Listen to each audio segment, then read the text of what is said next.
Leviticus Chapter 14.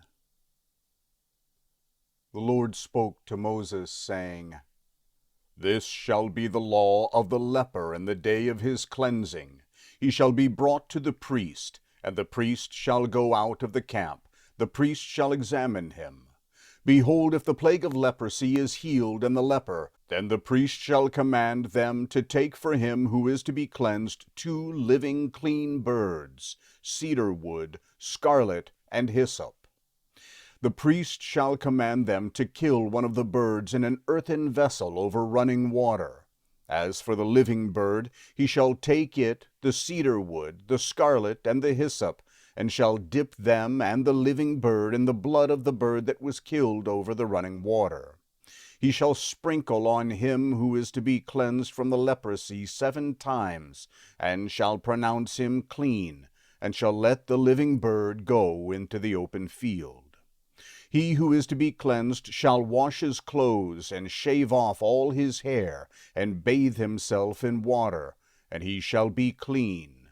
After that he shall come into the camp, but shall dwell outside his tent 7 days. It shall be on the 7th day that he shall shave all his hair off his head, and his beard, and his eyebrows. He shall shave off all his hair.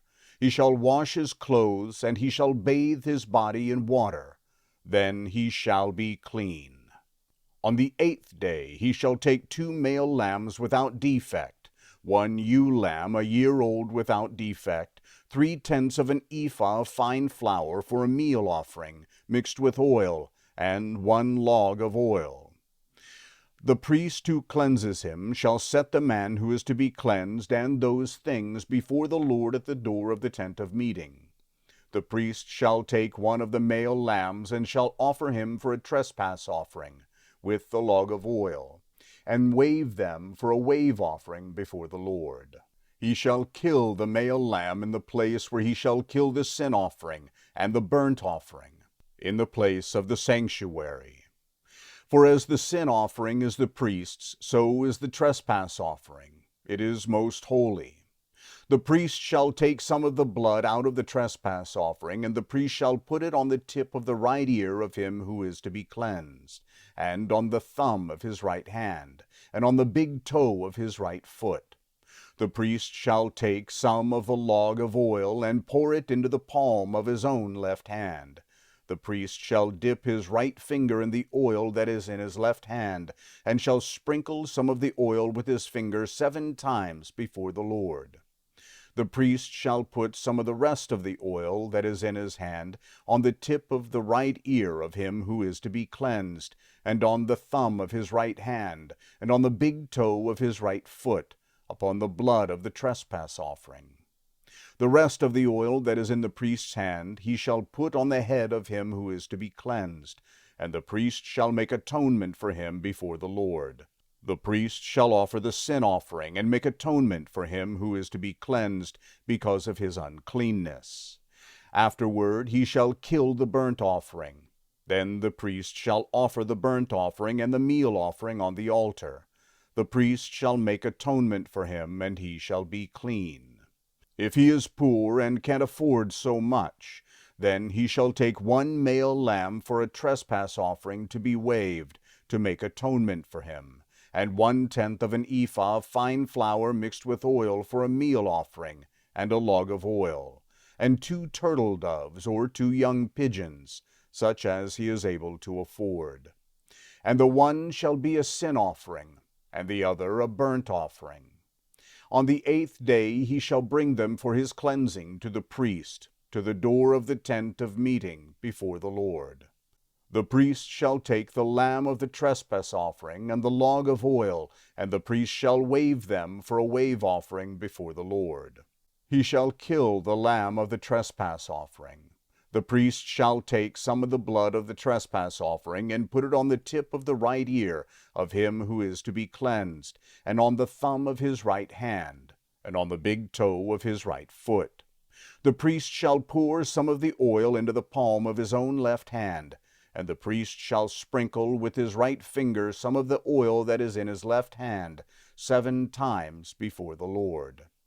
Then the priest shall put some of the oil that is in his hand on the tip of the right ear of him who is to be cleansed, and on the thumb of his right hand, and on the big toe of his right foot, on the place of the blood of the trespass offering. The rest of the oil that is in the priest's hand he shall put on the head of him who is to be cleansed, to make atonement for him before the Lord.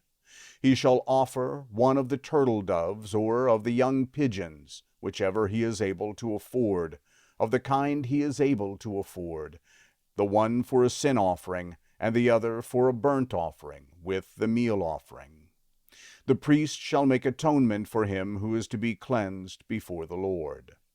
This is the law for him in whom is the plague of leprosy, who is not able to afford the sacrifice for his cleansing.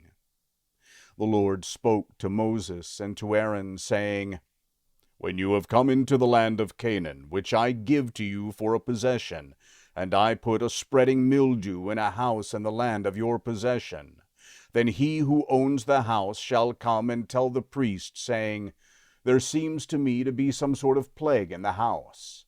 The priest shall command that they empty the house before the priest goes in to examine the plague, that all that is in the house not be made unclean.